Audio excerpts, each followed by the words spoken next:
Om Swastiastu. Hai teman-teman, nama saya Igede Swastika Sugata. Saya bersekolah di SD 8 Sebagan dan saya sedang duduk di bangku kelas 4. Dan hari ini saya akan menceritakan sebuah kisah yang sangat terkenal di Indonesia. Kisah ini berasal dari Minang dan kisah ini bernama Malin Kundang. Dan tanpa berlama-lama, mari kita dengarkan kisahnya. Pada suatu hari, di sebuah pantai bernama Pantai Air Manis, ada sebuah rumah yang ditinggali oleh dua orang. Dua orang tersebut adalah seorang ibu dan seorang anak.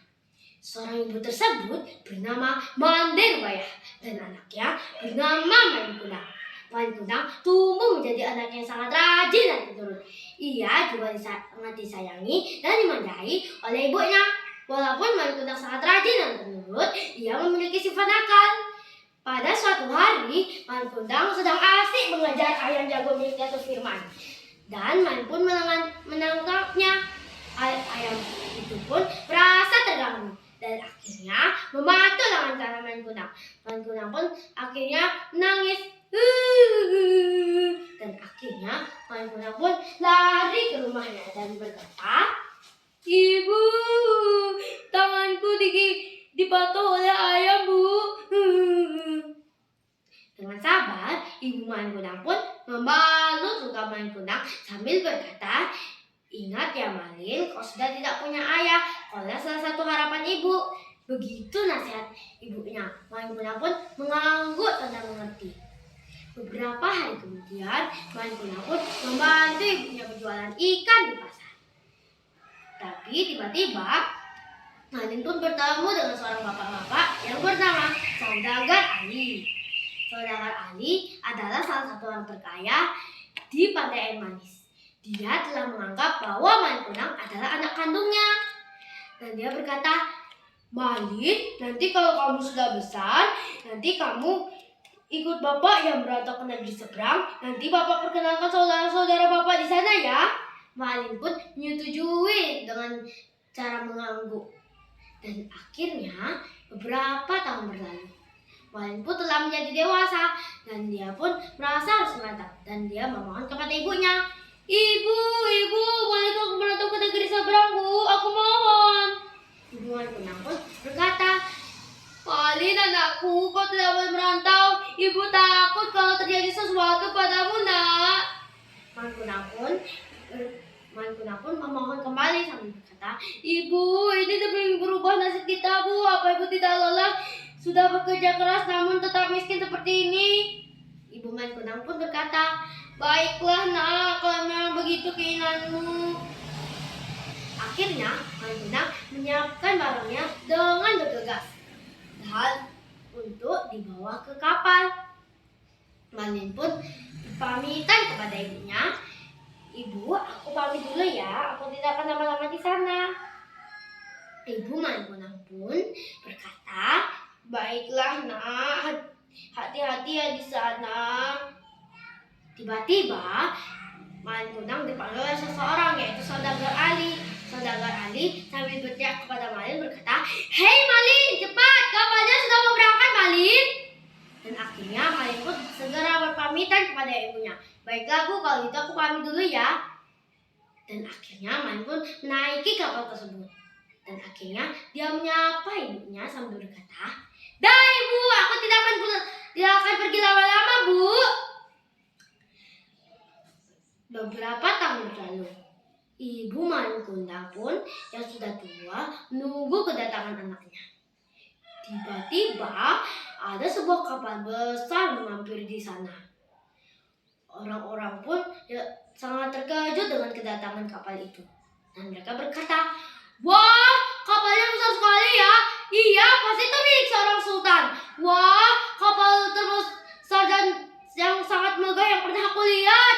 Wah, kapalnya besar sekali ya." Tiba-tiba keluar seseorang berbadan besar dari kapal itu dan berkata, Minggir, Saudagar Malin mau lewat."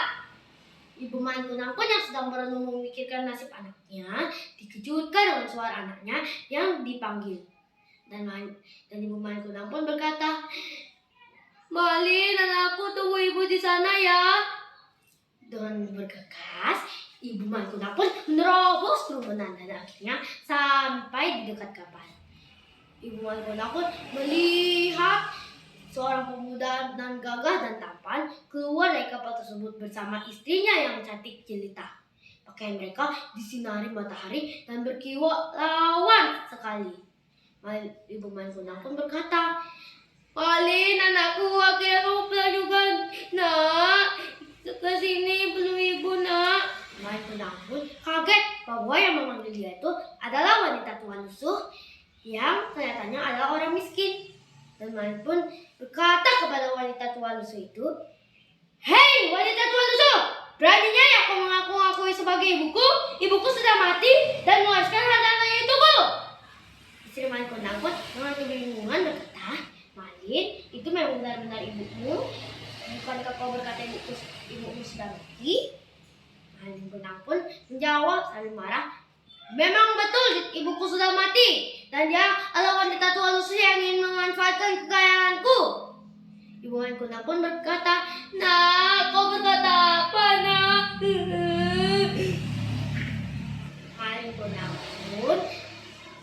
Istri Maikuna pun bertanya kepada wanita tua lusuh itu sambil dengan santun, "Ibu, apakah ibu memang bisa membuktikan bahwa ibu adalah ibunya Malin?"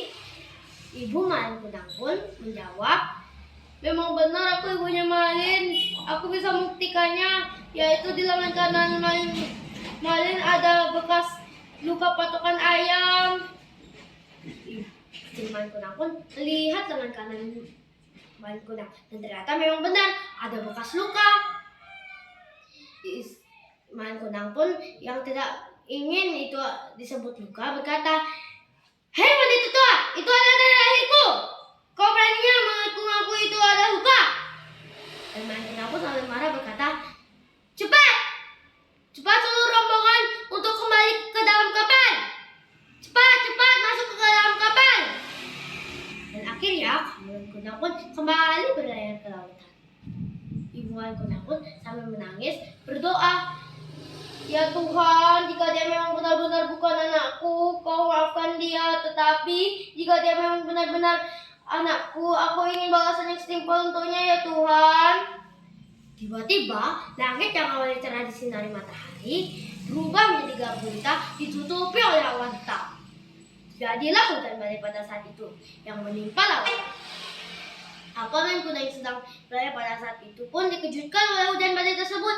Dan Maikuna pun berkata, cepat masukkan barang-barang yang ada di kapal, cepat." Dan akhirnya kapal Maikuna pun tersambar petir dan akhirnya terpecah menjadi dua. Maikuna pun hanyut pada saat kejadian itu bersama puing-puing kapal yang masih tersisa pada saat itu. Maikuna pun terdampar di pantai air manis bersama puing-puing kapal. Maikuna pun melihat tangannya yang mulai berubah menjadi batu sambil berkata, "Ibu, maafkan aku jadi tidak akan mengulanginya lagi, ibu." Dan akhirnya berubah menjadi batu. Dan begitulah kisah Maikuna. Jadi pelajaran yang kita bisa dapat dari cerita ini adalah kita tidak boleh durhaka kepada kedua orang tua kita sendiri, terutama ibu, karena ibu adalah orang yang melahirkan kita dan membesarkan kita. Dan sekian, terima kasih. Itulah cerita Maikuna. Om Santi Santi Santi Om.